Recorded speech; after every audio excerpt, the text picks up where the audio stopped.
વારાહી મામલતદાર કચેરીનો data entry operator એસીબીના છટકામાં ઝડપાયો। Varahi મામલતદાર કચેરીમાં ફરજ બજાવતો એટીવીટી ઓપરેટર મુકેશ સોલંકી ₹7,000ની લાંચ લેતા રંગે હાથ ઝડપાઈ જતા ચકચાર મચી ગઈ છે। કારણ અરજદારના ભત્રીજાએ જન્મનું પ્રમાણપત્ર મેળવવા માટે મામલતદારની જરૂરી હુકમ મેળવી લીધો હતો।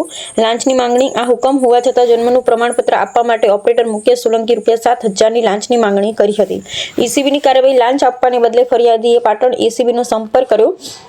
એસીબીએ તુરંત જ જાળ બિછાવી અને છટકું ગોઠવ્યું। રંગે હાથ ધરપકડ। વારાહી મામલતદાર કચેરીની બહાર આવેલી એક ચાની લારી પાસે જ્યારે ઓપરેટર લાંચની રકમ સ્વીકારી રહ્યો હતો ત્યારે જ એસીબીએ તેને દબોચી લીધો હતો। કચેરીમાં સન્નાટો આ સમાચાર વાયુ વેગે પ્રસરતા જ વારાહી મામલતદાર કચેરીના અન્ય કર્મચારીઓ અને અધિકારીઓમાં ફફડાટ વ્યાપી ગયો છે અને કચેરીમાં અત્યારે સન્નાટો છવાયેલો છે। નોંધ: સરકારી કામ માટે લાંચ માંગવી એ ગુનો છે। આ કિસ્સો સાબિત કરે છે કે જાગૃત નાગરિકો અને એસીબીના સમન્વયથી ભ્રષ્ટાચારને નાથી શકાય છે। અહેવાલ: જયંતિભાઈ ઠક્કર।